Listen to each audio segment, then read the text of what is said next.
বিসমিল্লাহির রহমানির রহিম। নামাজ না পড়লে কি হারাচ্ছ জানো?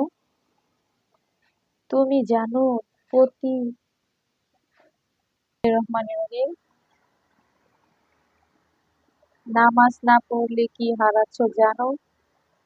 তুমি জানো তুমি প্রতিদিন কি হারাচ্ছ? তুমি নামাজ না পড়ে ভাবছো কিছুই হয় নাই, কিন্তু সত্যটা কি জানো? তুমি হারাচ্ছ আল্লাহর সাথে কথা বলার সুযোগ। তুমি হারাচ্ছ তোমার শান্তি, যে নামাজ তোমার সব দুঃখ দূর করতে পারত, তুমি সেটাকে দূরে ঠেলে দিয়েছ।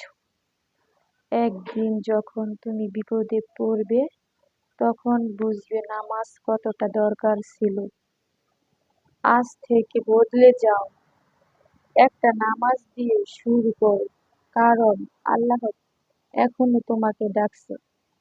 তুমি কি সেই ডাকে সাড়া দিবে?